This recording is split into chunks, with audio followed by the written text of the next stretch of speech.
Assalamualaikum warahmatullahi wabarakatuh. Balik lagi bersama gue Haikal di channel Moch Haikal. Jadi pada video kali ini gue hanya ingin sekedar sharing gitu dan sedikit cerita apa yang gue alami kemarin. Ada suatu hal yang tidak mengenakan gitu pada kemarin, tepatnya tanggal 14 Mei 2023. Nah, jadi apa sih yang gue alami kemarin gitu. Nanti gue akan ceritakan di video ini. Jadi semoga dengan video ini kalian bisa menyimak gitu sampai akhir video supaya bisa diambil pelajarannya gitu dan hikmahnya gitu. Kejadian yang gue alami adalah gue kehilangan dompet guys, yang mana dompet itu ada isinya uang 140.000 dan data-data yang penting gitu seperti KTP, SIM, STNK, dan NPWP, dan juga kartu-kartu yang lainnya gitu yang menurut gue penting banget itu. Jadi kronologinya di jam 3 lewat lah, setengah 4 sore lah. Jadi di situ gue ngejemput customer gitu dari Polsek Jatisampurna ngantar ke Polres Bekasi Kota. Nah, di situ argonya kurang lebih 50 berapa gitu. Pokoknya tagih tunainya sebesar 69.000. Jadi di situ mungkin dia orang Polres atau orang kepolisian gitu. Dia ini cewek guys, oke. Pada saat ngejemput dia tuh dompet tuh posisinya ada gitu di saku celana gue yang belakang.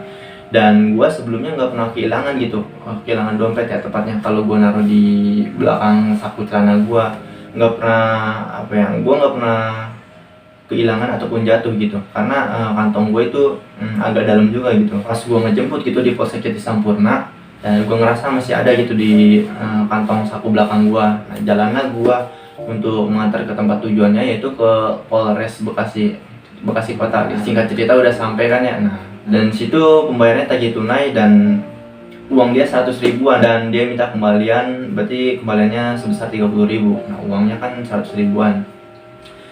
Nah, pas gua cek saku belakang gua untuk ngambil dompet untuk kembalian, ternyata dompetnya nggak ada guys. Di situ gua benar-benar panik banget itu. Pas gua berangkat itu gua ngerasanya emang ada guys, udah gua cek juga gitu.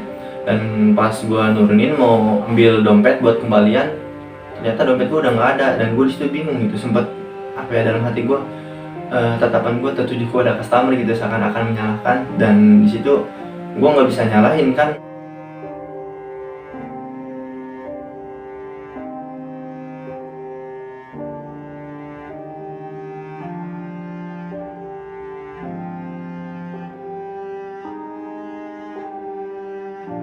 Tapi kalau dipikir-pikir gitu, menurut logika gua, menurut pikiran gua, kalau kita berlogika gitu, kalau emang dompetnya jatuh, ya pasti si customer itu tahu gitu, bahwa kan dia kan posisinya di belakang, pasti tahu kalau misalkan ada dompet jatuh, dompet gua jatuh.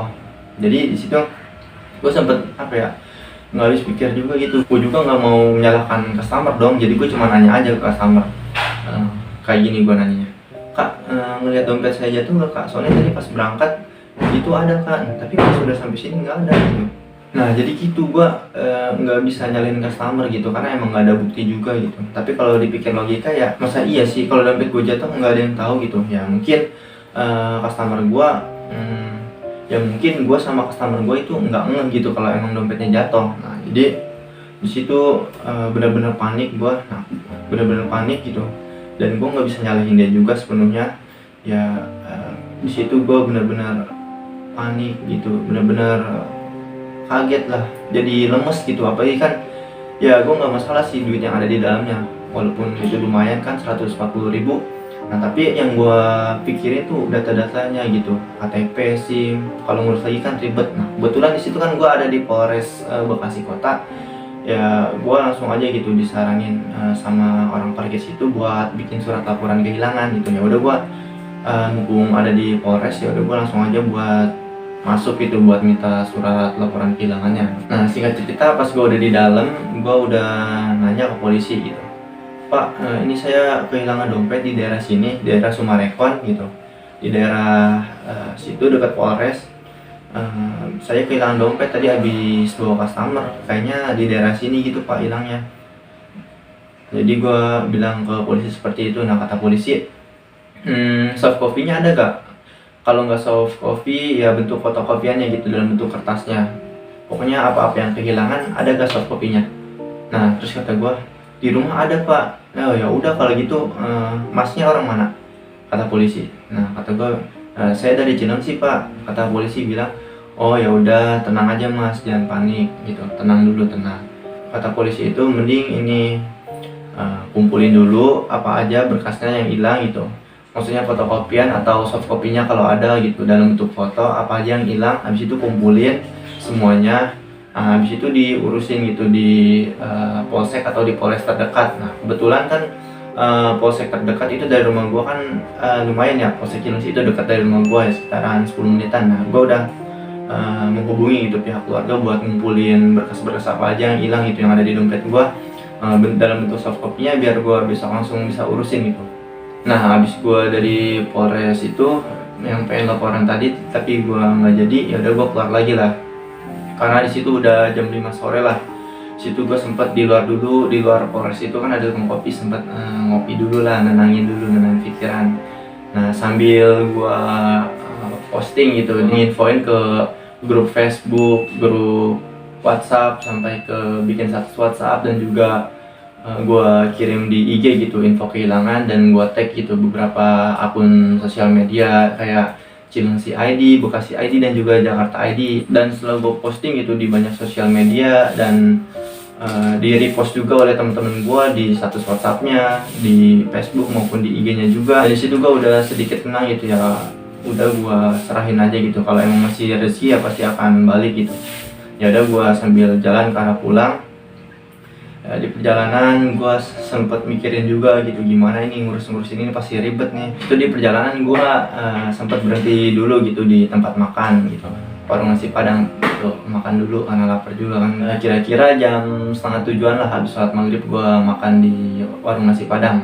Gue sambil buka-buka WhatsApp, sambil gue ngecek-ngecek gitu postingan gue udah ada yang komen apa belum. Ternyata nggak lama ada yang ngechat gue guys di WhatsApp gitu, sekitar jam 6:30. Nah, di chat itu kalau nggak salah namanya Mbak Dewi. Jadi Mbak Dewi ngechat gua dan dia nanya gitu, apa benar ini Mas Haikal yang kehilangan dompet gitu. Nah, kata gua, oh iya kak, benar kak. Nah ternyata dompet gua ditemuin gitu oleh rekan suaminya. Nah jadi yang nemuin supir gitu katanya. Tapi yang gue sayangkan si sopir ini, kata Mbak Dewi juga, emang nggak pakai WhatsApp. Dan di situ Mbak Dewi juga ini guys, apa kayak nanya-nanya biodata gue gitu, dari tanggal lahir gue, tinggal di mana gitu. Ya udah di situ gue jawab, gue ketik gitu dengan lengkap alamat detailnya. Dan setelah itu gue disuruh ngehubungin si supir tersebut. Nah, gue hubungin lah, gue telepon si supir tersebut karena dia tidak memakai WhatsApp. Jadi agak sedikit ribet juga gitu guys, tapi nggak apa-apa lah, alhamdulillah gue hubungin aja, buru-buru gue beli pulsa. Nah dari situ gue telepon lah sama dia. Nah jadi kata supir tersebut dia menemukan masih di Jati Sampurna gitu dompetnya, ada yang lempar. Gue sempet tanya juga ke supirnya, itu yang lempar cewek apa cowok pak kalau boleh tahu? Nah katanya cowok gitu. Tapi pas dia nemuin katanya udah nggak ada uangnya, dia nemuin cuma dompet aja, ada yang lempar. Katanya di motor dia, cowok gitu. Ya, tapi di situ gue nggak apa-apa lah, yang penting alhamdulillahnya bisa ketemu gitu sama dia. Di situ ngobrol lah, gue ditelepon sama dia, bla bla bla bla bla, sambil gue nanya-nanya gitu kronologinya pas dia nemuin. Dan dia kan seorang supir yang nemunya di Jati Sampurna dan mau tugas lagi atau narik lagi gitu bawa barang atau apa. Nah jadi pas gue nelpon dia, ternyata dia udah di Cikampek guys. Gue juga kaget gitu, dan gue juga yang nemuin orang Jati Sampurna, ternyata dia orang aslinya Cirebon. Nah dia udah di Cikampek gitu, pas dia nemuin sore, nggak tahu jam berapanya gue nggak nanya, pokoknya sore dia nemuin di Jati Sampurna gitu, nggak tahu di mananya, karena dia juga kan emang mungkin nggak tahu juga gitu dari situ. Jadi dia udah di Cikampek, dan pas itu gue nelponnya tuh jam 7-an lah, jam 7-an malam. Di situ gue telepon dan gue nanyain gitu gimana enaknya ya supaya dompet ini bisa balik ke gue lagi, karena kalau gue ambil juga kan lumayan, gue ada di Bantar Gebang gitu ya. Pas gue nelfon, gue lagi ada di Bantar Gebang, ya kali masa gue harus ke Cikampek, kan lumayan jauh juga gitu.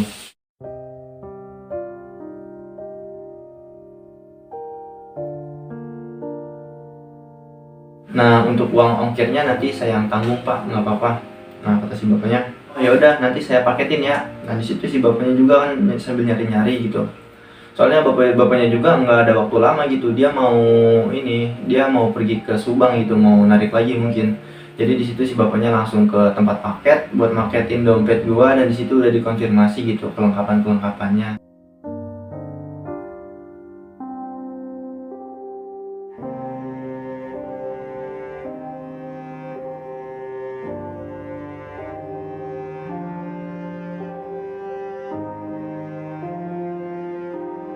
Jadi gua paketin pakai Cepat Express dari Cikampek ke Cilengsi guys. Jadi gua ngambil yang sehari yaitu sebesar 75.000 ongkirnya.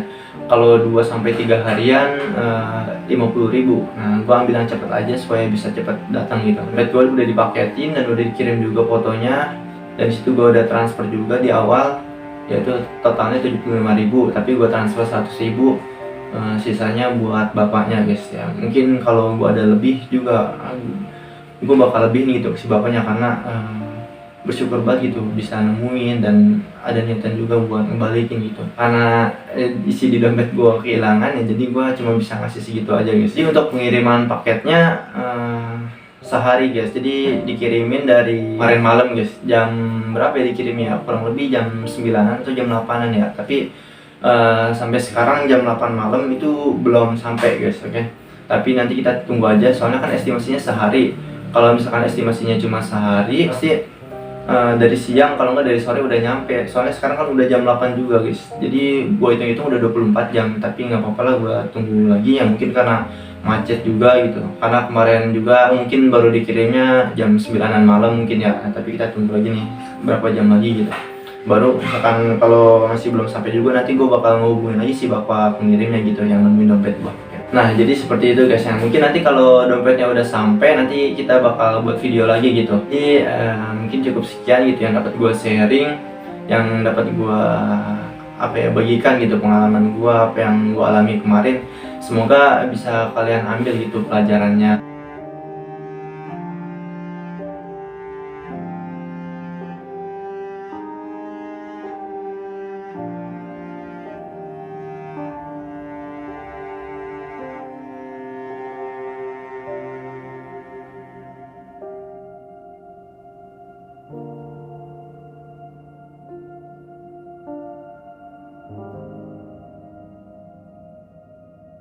Nah, jadi pelajaran yang bisa diambil ya untuk kalian gitu, untuk memperbaiki diri gue lagi juga ke depannya, yaitu kita harus tetap teliti dan hati-hati gitu dalam hal apapun, dicek gitu.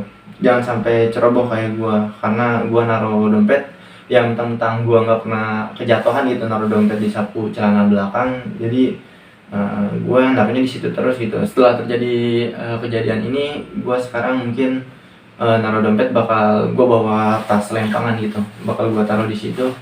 Dan tadi juga gue narik, gue pakai tas lempang guys, tumben-tumbenan ya, untuk jadi pembelajaran aja gitu buat kedepannya. Oke. Ya, buat kalian tetap semangat selalu, hati-hati, tetap teliti, dan dan gue emang percaya juga gitu, dompet itu pasti bakal balik gitu.